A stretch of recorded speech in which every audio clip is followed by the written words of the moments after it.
Hello दोस्तों, मैं Nitesh, circle based officer state bank of India.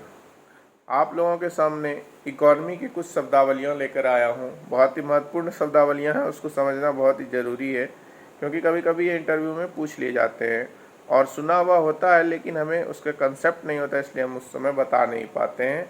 मुझे भी पूछा गया था और मैं उस समय नहीं बता पाया था, इसलिए मैंने सोचा कि इन सारे मुद्दों को एक बार आप लोगों के साथ शेयर कर लिया जाए। सबसे पहले हम लोग समझेंगे स्लो डाउन। किसी अर्थव्यवस्था में स्लो डाउन की स्थिति होती है। क्या होता है स्लो डाउन?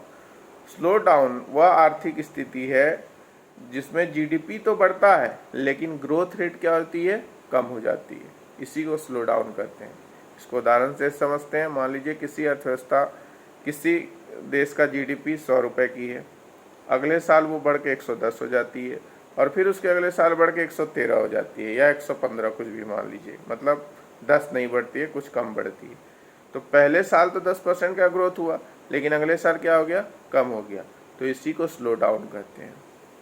स्लो डाउन के बाद अगला है कॉन्ट्रैक्शन, जिसको कहते हैं हम लोग संकुचन। संकुचन क्या है? संकुचन वह आर्थिक स्थिति है जब किसी जीडीपी में किसी एक तिमाही में ग्रोथ रेट क्या होती है? निगेटिव हो जाती है। अगर ग्रोथ रेट एक तिमाही के लिए नेगेटिव हो गई तो वह हो गया कॉन्ट्रैक्शन, संकुचन। उसके बाद आता है रिसेशन। रिसेशन वह आर्थिक स्थिति है जब किसी जीडीपी में एक वर्ष में लगातार दो तिमाहियों के लिए ग्रोथ रेट निगेटिव रहती है, तो उसको कहते हैं रिसेशन।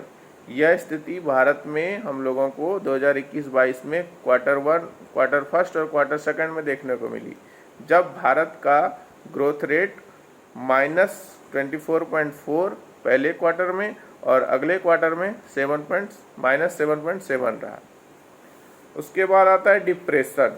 डिप्रेशन बहुत ही खराब स्थिति, अर्थव्यवस्था की बहुत ही खराब स्थिति है। इसमें बेरोजगारी फैलने लगती है और इसका एक मुख्य कारण होता है वेज स्टिकीनेस, मतलब मजदूरियों वेतन का बढ़ना। मजदूरियाँ वेतन वगैरह जब बढ़ जाती हैं तो एक बार बढ़ जाती हैं तो फिर उसको नीचे लाना कठिन हो जाता है, तो इसी को क्या कहते हैं? डिप्रेशन।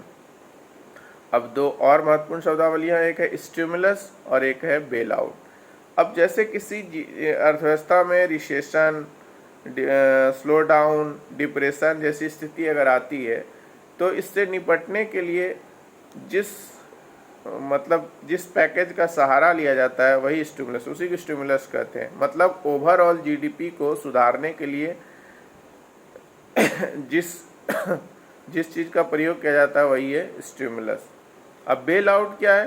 बेल आउट किसी खास प्रोजेक्ट या स्थिति से बाहर निकलने के लिए, जैसे बैंकों में एनपीए अधिक हो गया था तो मॉनेटरी इन्फ्यूज किया गया था बैंक में, तो ये बैंकों को उस स्थिति से बाहर निकालने का कोशिश किया गया था, तो ये क्या है? बेल आउट है। ओके दोस्तों, तो मुझे लग रहा है कि आप लोगों को समझ में आएगा। आगे ऐसे ही टॉपिक लेकर मैं आता रहूँगा। धन्यवाद।